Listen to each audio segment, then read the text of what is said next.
Hello दोस्तों, स्वागत है आपका हमारे इस यूट्यूब चैनल आज कमी पर।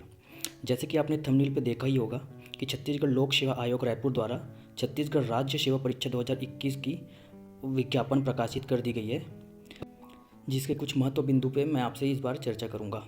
मुझे पता है आप सबके पास टाइम बहुत कम है, इसलिए मैं शॉर्ट में जो इम्पोर्टेंट पॉइंट्स है उसी के बारे में डिस्कशन करूँगा और उससे आगे कुछ एक्स्ट्रा ज़्यादा नहीं करूँगा। इससे पहले आप हमारे चैनल पर नए हैं या फिर हमारे चैनल को सब्सक्राइब नहीं किए तो नीचे लाल बटन पर जाकर सब्सक्राइब कर दीजिए और नोटिफिकेशन बेल को भी ऑन कर दीजिए ताकि हमारे हर वीडियो का अपडेट आपको सबसे पहले प्राप्त हो।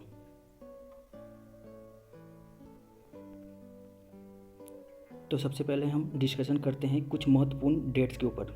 जैसे कि प्रारंभिक परीक्षा की तिथि है इसकी 13 फरवरी 2022 को 10 बजे से 12 बजे तक तथा द्वितीय परीक्षा इसी की 3 बजे से शाम 5 बजे तक की। इसकी मुख्य परीक्षा की तिथि भी जारी कर दी गई है जो कि 26, 27, 28 एवं 29 मई 2022 तक की है।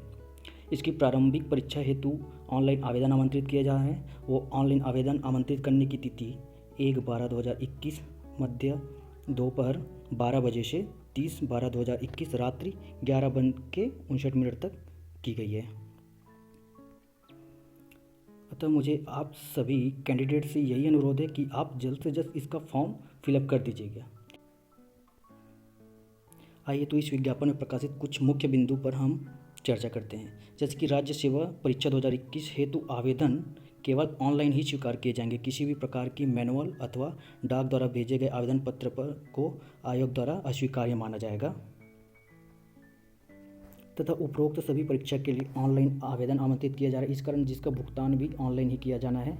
राज्य सेवा प्रारंभिक परीक्षा 2021 के लिए ऑनलाइन आवेदन 1/12/2021 को 12 बजे से स्टार्ट हो जाएगा जो कि 30/12/2021 तक चलेगा। इससे आप www.psc.cg.gov.in पर जाके आवेदन पत्र को आप भर सकते हैं तथा ऑनलाइन आवेदन में सशुल्क त्रुटिवार का कार्य त्रुटि सुधार करने की अंतिम तिथि 5/1/2022 को मध्याह्न 12 बजे से 9 जनवरी 2022 तक रात्रि 12 बजे तक का दिया जाएगा। उक्त शुल्क में अगर कोई भी आपकी त्रुटि होती है तो उसके अकॉर्डिंग आपको 100 रुपये का एक और फी पे करना पड़ेगा, जिससे आप इसके त्रुटि सुधार के लिए आगे का काम कर सकते हैं।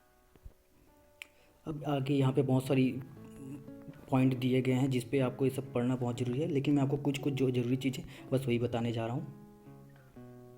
तो आइए देखते हैं हम सेवाओं या फिर पदों का विवरण।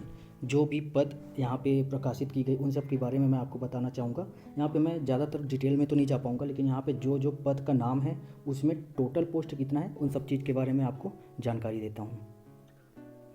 तो सर्वप्रथम नंबर 1 पर है राज्य प्रशासनिक सेवा उप जिलाध्यक्ष सामान्य प्रशासन विभाग के अंतर्गत, जिसकी कुल संख्या 15 दी गई है। उसके पश्चात राज्य पुलिस सेवा उप पुलिस अधीक्षक गृह पुलिस विभाग के अंतर्गत टोटल 30 पदों की भर्ती होनी जानी है। उसके बाद राज्य छत्तीसगढ़ वित्त सेवा अधिकारी के तहत 10 पदों की भर्ती। उसके बाद जिला अभिकारी अधिकारी के तहत 3 पदों की भर्ती। श्रम पदाधिकारी के अंदर 1 पोस्ट। रोजगार अधिकारी के अंतर्गत 2 पोस्ट। सहायक संचालक जिला एवं महिला बाल विकास अधिकारी के अंदर 3 पोस्ट। जिला सेनानी नगर सेना गृह विभाग के अंतर्गत 1 पोस्ट। सहायक संचालक छत्तीसगढ़ राज्य संपरीक्षा के अंतर्गत 3 पोस्ट। सहायक संचालक के अंतर्गत 11 पोस्ट। अधीक्षक जिला जेल गृह विभाग जेल के अंतर्गत 1 पोस्ट। मुख्य कार्यपालन अधिकारी पंचायत एवं ग्रामीण विकास के अंतर्गत 1 पोस्ट।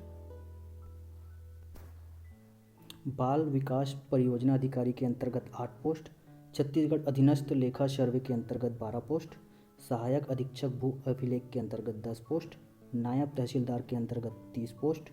आबकारी उप निरीक्षक के अंतर्गत 5 पोस्ट। उप पंजीयक के अंतर्गत 1 पोस्ट। सहायक निरीक्षक सहकारिता विस्तार अधिकारी के अंतर्गत 6 पोस्ट तथा सहायक निरीक्षक सहकारिता के अंतर्गत बैकलॉग में 1 पद। सहायक जेल अधीक्षक गृह जेल विभाग के अंतर्गत 17 पोस्ट। अतः सभी ओबीसी एससी एसटी जनरल मिला के टोटल 171 पदों पर भर्ती की जानी है तथा ऑनलाइन परीक्षा फॉर्म भरने के समय पे आपको प्रारंभिक परीक्षा केंद्र शहर के लगभग सभी जिलों में दी गई है, कुछ कुछ जिलों को छोड़कर, तथा मुख्य परीक्षा केंद्र के लिए आपको संभाग के अंदर आपको परीक्षा केंद्र का चयन करना पड़ेगा। तत्पश्चात हम न्यूनतम शैक्षणिक योग्यता के बारे में डिस्कशन करते हैं। अभ्यर्थी के पास किसी भारत में केंद्रीय या राज्य विधानमंडलों के अधिनियम द्वारा समाविष्ट विद्यालयों में से किसी विश्वविद्यालय की संसद के किसी अधिनियम द्वारा स्थापित विश्वविद्यालय अनुदान आयोग अधिनियम 1956 की धारा की 3 के तहत अतः विश्वविद्यालय को मान्यता प्राप्त होनी चाहिए, उसके बारे में लिखा गया है। लेकिन मैं डायरेक्टली आपको बताना चाहूँगा कि इसमें कोई भी डिग्री प्राप्त, यहाँ देखते हैं जैसे किसी भी शैक्षणिक संस्थान की उपाधि डिग्री होना आवश्यक है, तथा इसमें कुछ मुख्य बिंदुएं भी शामिल किए, जैसे ऐसे अभ्यर्थी जो कि किसी परीक्षा में बैठे हों या बैठे जिसमें उत्तीर्ण होने से वे आयोग की इस परीक्षा के लिए शैक्षणिक रूप से आहार्य होंगे, किंतु जिनकी परिणाम की जानकारी नहीं हुई वे भी आवेदन कर सकते हैं। इस बात को नोट कीजिएगा, जिसकी अगर रिजल्ट नहीं आई है वो भी आवेदन कर सकते हैं। ऐसे समस्त अभ्यर्थियों का जो आयोग द्वारा राज्य सेवा मुख्य परीक्षा के लिए आहार्य घोषित किए जाते हैं, मुख्य परीक्षा के लिए अपने ऑनलाइन आवेदन करते समय निर्धारित अर्हता होना अनिवार्य है एवं निर्धारित प्रमाण पत्रों के लिए निर्धारित स्थान पर संबंधित परीक्षा उत्तीर्ण करने संबंधी प्रमाण पत्र के विकल्प को चुनना होगा। द्वितीय पॉइंट में लिखा गया है, ऐसे अभ्यर्थी भी जिनके पास ऐसी व्यावसायिक तथा तकनीकी अर्हताएं हों जो राज्य शासन द्वारा व्यावसायिक एवं तकनीकी उपाधि के समकक्ष के रूप में मान्यता प्राप्त हो, वो इस परीक्षा में प्रवेश के पात्र होंगे। अर्थात जैसे कि कोई टेक्निकल कोर्स भी किया हो या फिर कोई व्यावसायिक कोर्स किया हो, जैसे इंजीनियरिंग हो गया या बीटेक हो गया, या फिर और कोई जो ग्रेजुएशन या फिर डिग्री के फॉर्म में रहता है जिससे डिग्री माना जाता है, वो कोई भी कैंडिडेट इस फॉर्म को भर सकता है। तो इसमें कुछ एज क्राइटेरिया के बारे में भी बोला गया है, जैसे कि राज्य आरक्षी सेवा के उप पुलिस अधीक्षक के लिए 21 से 28 वर्ष तथा कुछ में 21 वर्ष से पूर्ण 30 वर्ष तक की आयु के बारे में दिया गया है। अतः जो भी कैंडिडेट 21 वर्ष पार कर चुके होंगे या फिर 28 और 30 के बारे में है, वो जिस पोस्ट में भरना चाहते हैं उसके लिए पूरा विस्तृत अध्ययन कर लीजिएगा। अभी इतने के साथ मैं अपने इस वीडियो को समाप्त करता हूँ। अगर अभी तक आपने मेरे इस चैनल को सब्सक्राइब नहीं किया है तो सब्सक्राइब कर लीजिएगा, क्योंकि इसके पश्चात मैं इसका फॉर्म कैसे फिलअप करना है, क्या क्या चीज़ रिक्वायरमेंट है, उसके बाद मैं इसमें जो भी सिलेबस रहता है उसका डिटेल्ड सिलेबस किस टॉपिक से कितना आएगा, ये सब चीज़ के बारे में मैं वीडियो आगे बनाते रहूँगा। और छत्तीसगढ़ की भी जितनी भी जॉब से रिलेटेड न्यूज़ रहेगी, उसकी एप्लीकेशन फॉर्म कैसे फिल करना है, उसके सिलेबस के बारे में मैं आपको हर एग्ज़ाम के बारे में अपडेट कराते रहूँगा। इसलिए आप मेरे इस चैनल को सब्सक्राइब करके रख लीजिए। और आगे इस चैनल पे स्टडी के लिए भी कुछ नोट्स दिए जाएंगे, कुछ आपको ट्रिक्स बताए जाएंगे, वो आपके लिए आगे लाभकारी रहेंगे। अतः इस चैनल को सब्सक्राइब कीजिए। थैंक यू, धन्यवाद। के लिए भी कुछ नोट्स दिए जाएंगे।